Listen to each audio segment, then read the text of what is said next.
We have just secured a great victory in the name of the Queen of Blades. The vaunted Psi Disruptor has been reduced to rubble. While this does not mean all the Zerg in the Caprulu sector have been assimilated into the Queen's swarm, it does mean that now the UED can no longer control the Second Overmind, nor can they directly interfere with our Queen's mental influence over those within her command, which in turn has greatly increased the strength of her brood. Kerrigan's allies are waiting aboard Raynor's battlecruiser, the Hyperion, and we are privy to some of their exchanged words before our Queen arrives. All they can manage to get out is how much they distrust our Queen, with Raynor openly accusing Minsk of being the one responsible for Kerrigan's metamorphosis into the Queen of Blades.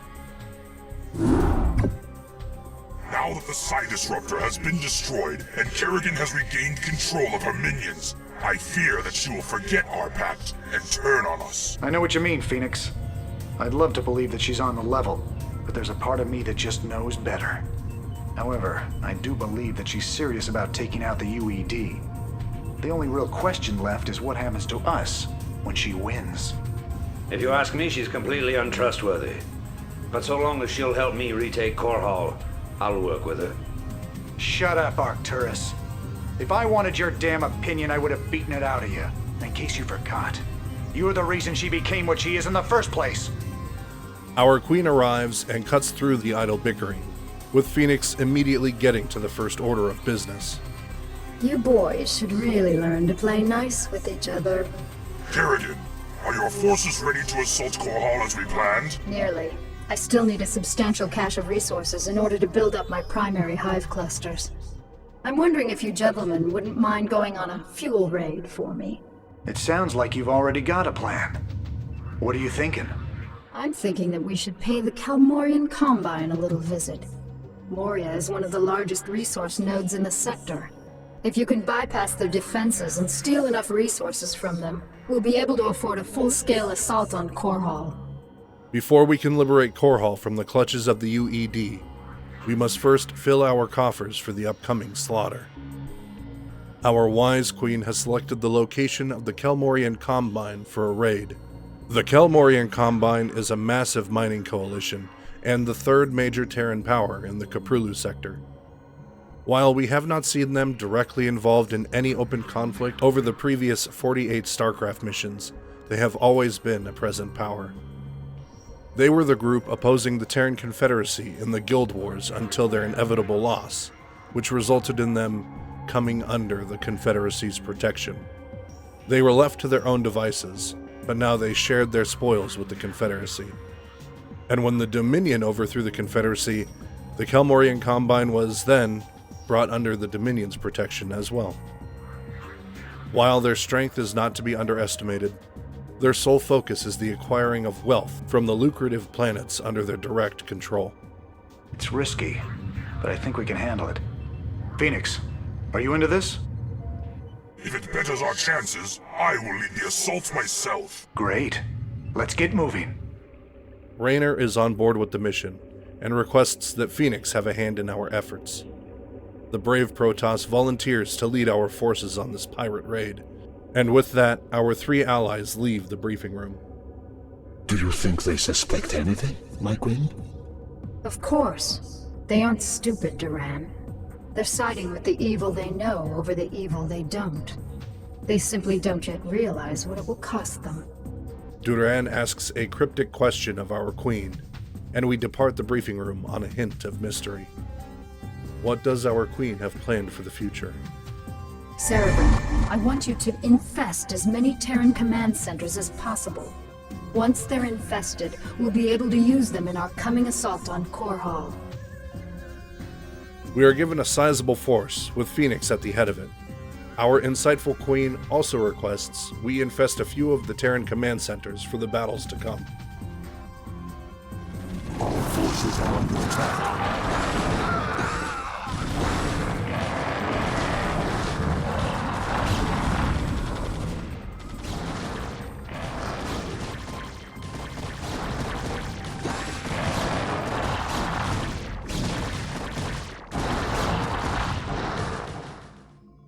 Our warriors quickly wipe out a nearby Kel-Morian outpost and start mutating our cluster in the area. During this brief respite before our foray into enemy territory, Phoenix reminisces for a moment with his ally Jim Raynor. It is difficult to believe that I am working alongside my greatest enemy in order to save this sector. Fortune has been whimsical of late. You sound like a tired old man, Phoenix. Don't let the fact that I am 368 years older than you dull your impression of me, young Raynor. I can still, how do you dare and say it, throw down with the best of them. I stand corrected. As our hatchery finishes and we begin our arduous harvest, Kerrigan once again reminds us that we require 10,000 minerals in order to walk away victorious. Remember, Cerebrit, we'll need at least 10,000 units of crystals to maintain the hive clusters. Don't come back with anything less. We fend off a few attackers as we slowly expand our creep and establish our defense.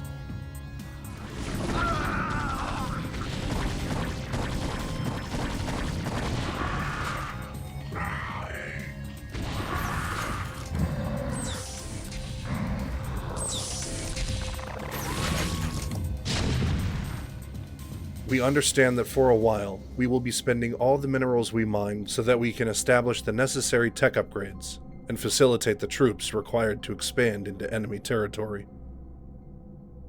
As far as outposts go, we will not build too much into them, namely a hatchery with some troops for defense, and then maybe a Nidus canal to safely and quickly travel to the next node. Finally, we decide to make our move. There's a bit of high ground bordering the northwest side of our base.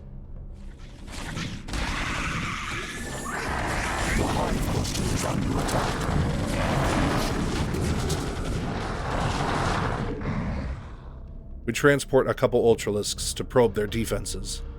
While the enemy defenses are minimal, they have just enough firepower to slay our mighty warriors.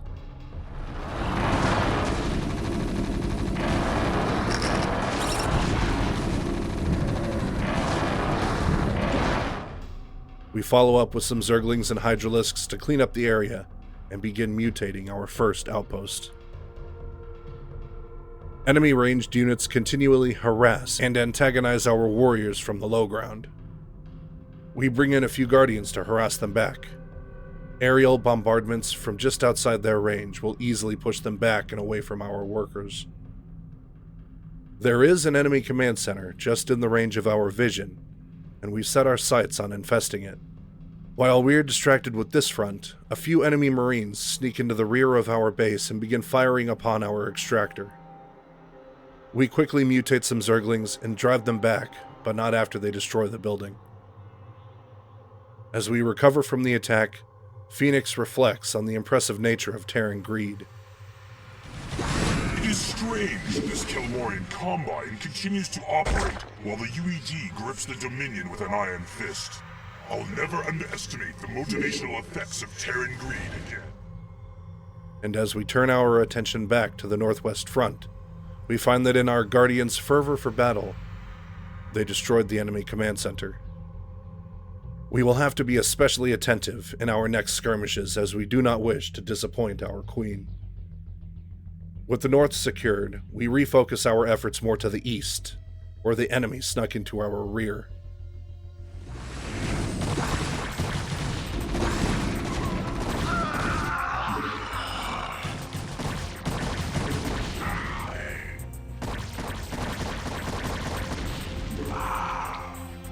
We discover another mineral cache on the high ground and immediately expand to it. A few enemy wraiths cloak themselves and begin to fire on our warriors. And for what I believe is the first time I've actually utilized ensnare in this video series, our Zerg Queen ensnares the enemy flyers, so they may be blasted out of the sky by our Hydras.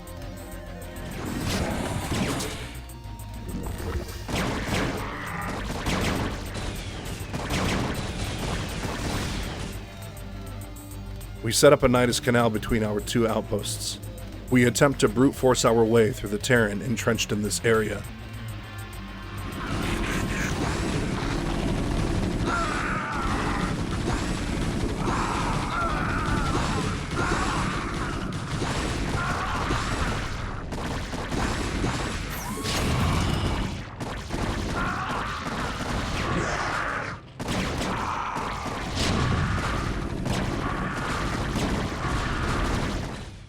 We destroy most of them before we pull our warriors back and bring out our Guardians for precision bombardments. The Guardians provide much-needed support, but the enemy tanks repeatedly shell our ground forces and quickly reduce their numbers.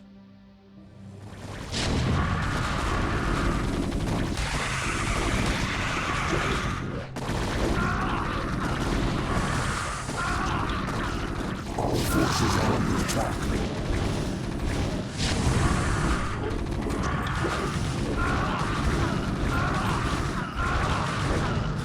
We easily replenish the units that were lost, and once again push into the enemy lines.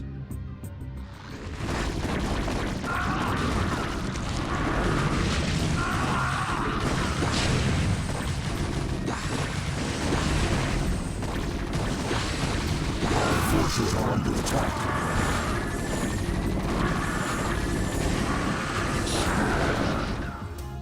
With only our Guardians surviving, we make it to the enemy command center for this base, taking special care to infest it. As we near the halfway point for minerals gathered, Phoenix reminisces a bit more about the glorious battles of his past. Forces are under attack. So for these covert missions, my heart longs for the epic struggles of my youth, to go into battle alongside my protoss brethren again. The Hive Cluster is under attack. With the heart of this base infested, and the minerals ripe for the taking, we move in more of our warriors to wipe out the Terran in the area. All forces are under attack.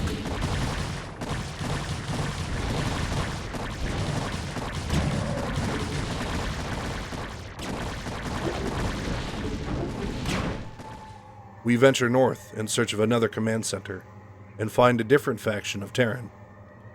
They utilize different tactics, cloaked ghosts to snipe out our warriors, and science vessels to irradiate our overlords. With a horde of Ultralisks, we crash into their structures. Their line crumbles and gives way under the weight of their monstrous blades, trampled into the ground to pave a bloody path for our Hydras.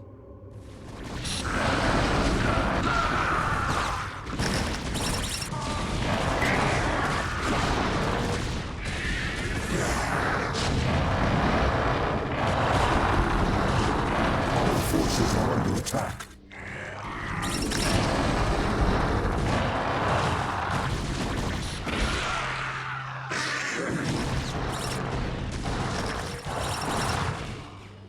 The base is laced with spider mines throughout the structures, and they strike a hefty blow on our Ultras.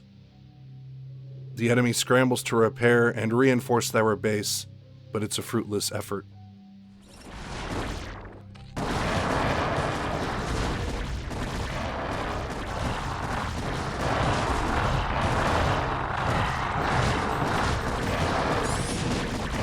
Forces are under attack.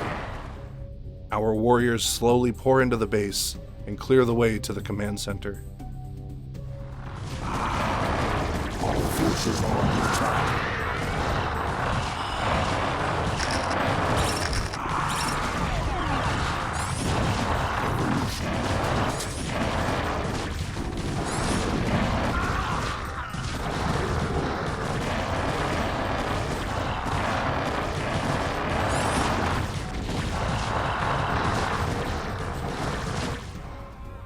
Once we infest this second structure, we will focus solely on harvesting the remaining minerals.